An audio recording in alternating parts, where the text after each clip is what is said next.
Assalamualaikum warahmatullahi wabarakatuh.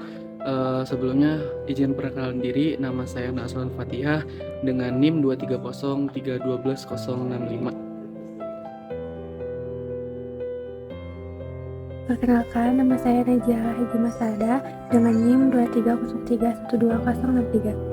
Perkenalkan, saya Nazar Muhammad Rizky dengan nomor NIM 230312062. Lanjut, yang pertama ada tujuan. Tujuan itu mengatur perilaku akuntansi untuk konstruksi dalam pengerjaannya dengan memberikan panduan mengenai yang pertama ada identifikasi pekerjaan yang dapat diklasifikasikan sebagai konstruksi dalam pengerjaan. Yang kedua ada penetapan besarnya biaya yang dikapitalisasi dan disajikan dalam neraca. Kayak begitu. Terus ada penetapan basis pengakuan dan pengungkapan biaya konstruksi. Kita lanjut ke ruang lingkup. Nah, ruang lingkup standar ini tuh berlaku bagi entitas akuntansi yang membangun aset tetap untuk kegiatan pemerintah dalam pelayanan masyarakat, baik secara swakelola maupun melalui pihak ketiga. Aktivitas konstruksi umumnya berjangka panjang dan melibatkan lebih dari satu periode akuntansi. Begitu. Terus fokus utama ini tuh ya akuntansi konstruksi dalam pengerjaan adalah pengakuan dan pencatatan biaya sebagai aset tetap hingga proyek selesai. Oke, lanjut. Kita mulai ke istilah-istilah yang digunakan dalam pernyataan standar dengan pengertiannya. Yang itu pertama ada aset, sumber daya ekonomi yang dikuasai atau dimiliki oleh pemerintah akibat peristiwa masa lalu dan memberi manfaat ekonomi atau sosial di masa depan, serta dapat diukur dalam suatu uang atau satuan uang. Yang kedua ada aset tetap, yaitu aset berwujud dengan masa manfaat lebih dari 12 bulan yang digunakan dalam kegiatan pemerintah. Yang ketiga ada konstruksi dalam pengerjaan, aset tetap yang sedang dalam proses pembangunan. Dan yang selanjutnya kontrak konstruksi, perikatan khusus untuk pembangun aset atau kombinasi aset yang saling bergantung. Yang selanjutnya lagi ada kontraktor, entitas yang mengadakan kontrak untuk membangun aset atau memberi jasa konstruksi. Terus ada lagi yaitu uang muka kerja, jumlah yang diterima kontraktor sebelum pekerjaan dimulai. Terus ada yang selanjutnya ada klaim, jumlah yang diminta kontraktor kepada pemberi kerja sebagai penggantian biaya atau waktu. Yang selanjutnya ada pemberi kerja, entitas yang mengadakan kontrak konstruksi dengan kontraktor. Terus ada retensi, jumlah yang ditahan pemberi kerja sampai pekerja sesuai kontrak. Terus ada termin, yaitu program billing, jumlah yang ditagih atas pekerjaan yang konstruksi dalam pengerjaan. Konstruksi ini tuh dalam pengerjaan mencakup tanah, peralatan, dan mesin, gedung, bangunan, jalan, jembatan, irigasi, dan jaringan, serta aset tetap lainnya yang proses perolehannya dan atau pembangunannya membutuhkan suatu periode waktu tertentu dan belum selesai. Perolehan melalui kontrak konstruksi pada umumnya memerlukan suatu periode waktu tertentu. Periode waktu perolehan tersebut biasa kurang atau lebih dari suatu periode akuntansi. Perolehan aset dapat dilakukan dengan membangun sendiri, swakelola, atau melalui pihak ketiga dalam kontrak konstruksi. Selanjutnya, di sini saya akan membahas yang pertama tentang kontrak konstruksi, yang kedua tentang penyatuan dan segmentasi kontrak konstruksi, yang ketiga tentang pengakuan konstruksi dalam pengerjaan, dan yang keempat tentang pengukuran. Yang akan kita bahas pertama adalah kontrak konstruksi. Kontrak konstruksi adalah perjanjian untuk memperoleh atau membangun aset yang saling berkaitan. Contohnya seperti gedung, jembatan, atau jaringan irigasi. Kontrak bisa mencakup desain, arsitektur, manajemen proyek, dan pengerjaan teknik. Intinya, semua yang berhubungan dengan pembangunan fisik masuk ke dalam kontrak konstruksi. Yang kedua, ada penyatuan dan segmentasi kontrak konstruksi. Dalam beberapa kasus, satu kontrak besar bisa dipisah menjadi beberapa kontrak kecil kalau asetnya punya proposal terpisah. Dinegosiasikan terpisah dan biayanya bisa diidentifikasikan per aset. Tapi sebaliknya, beberapa kontrak bisa digabung kalau asetnya saling berhubungan dari segi desain, fungsi, maupun teknologi.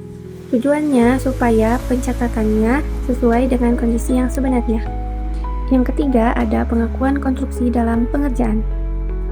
Aset dicatat sebagai konstruksi dalam pengerjaan kalau masih dalam proses dibangun. Manfaat ekonominya jelas dan biaya pembangunannya bisa diukur. Setelah selesai dan siap dipakai, konstruksi dalam pengerjaan dipindahkan menjadi aset tetap seperti jalan, gedung, maupun peralatan. Dan yang terakhir ada pengukuran.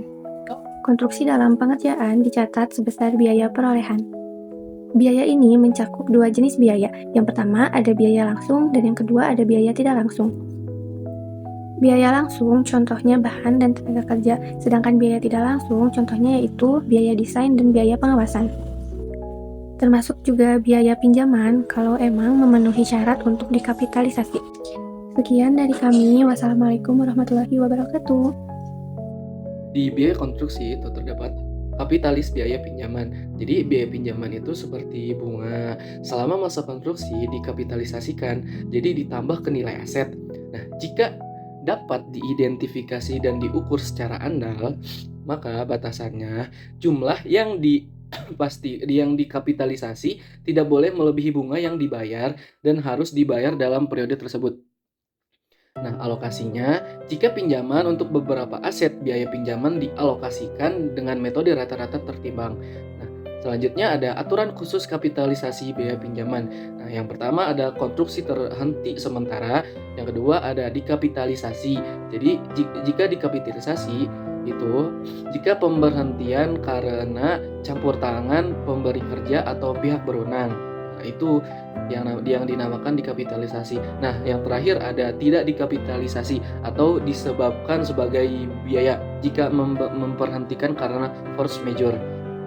Selanjutnya ada kontrak multi komponen. Nah, biaya pinjaman yang dikapitalisasi untuk bagian pekerjaan yang belum selesai. Nah, bagian yang sudah selesai tidak perlu diperhitungkan lagi. Selanjutnya ada pengungkapan. Nah, yang pertama ada tujuan pengungkapan. Apa sih tujuan pengungkapan? Nah, tujuan pengungkapan yaitu adalah entitas pemerintah wajib mengungkapkan informasi mengenai konstruksi dalam pengerjaan atau bisa disingkat KDP pada akhir periode akuntansi untuk memberikan transparansi dan akuntabilitas dalam laporan keuangan. Nah, informasi yang harus diungkap itu sesuai paragraf 34 PSAP 08, entitas itu harus mengungkapkan yang pertama ada rincian konstruksi dalam pengerjaan yang meliputi tingkat penyelesaian dan jangka waktu penyelesaian. Nah, yang kedua adalah nilai kontrak konstruksi dan sumber pendanaan. Nah, meliputi menunjukkan besarnya nilai proyek dan asal dana. Jadi asal dananya seperti APBDN, APBN, dan hibah atau pinjaman dan lain-lain. Nah, yang ketiga yaitu jumlah biaya yang telah dikeluarkan dan yang masih harus dibayar. Jadi, untuk menggambarkan kemajuan keuangan proyek. Nah, yang keempat ada uang muka kerja yang diberikan. Jadi, dana yang telah diserahkan kepada kontraktor sebelum pekerjaan selesai.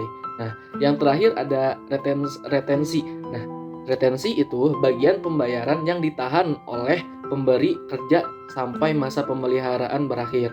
Nah, selanjutnya, apa itu retensi? Retensi adalah termin pembayaran terakhir yang ditahan oleh pemberi kerja sebagai jaminan kualitas pekerjaan selama masa pemeliharaan. Nah, jumlah retensi harus diungkapkan dalam catatan atas laporan keuangan atau bisa disingkat CALK. Nah, yang pertama ada di dalam CLK itu yang pertama ada sumber dananya, yang kedua ada aset konstruksi dapat dibiayai dari berbagai sumber dana misalnya APBN atau APBD. Nah, yang keempat ada pinjaman luar negeri. Nah, yang kelima itu ada dana hibah. Nah, pengungkapan sumber dana yang dimaksud agar pengguna laporan memahami asal dana dan tingkat penyerapan anggaran. Nah, yang terakhir ada tanggal efektif.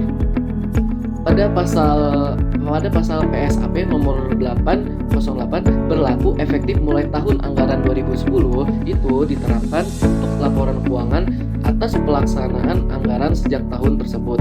Nah, masa transisi jika entitas belum mampu menerapkan PSAP ini dapat menggunakan PSAP berbasis kas menuju akrual paling lama yaitu 4 tahun setelah tahun anggaran 2010. Pengungkapan konstruksi dalam pengerjaan penting untuk memastikan transparansi, akuntabilitas, dan keadilan laporan keuangan pemerintah. Informasi yang diungkap mencakup rincian proyek, nilai, biaya, uang muka, dan retensi.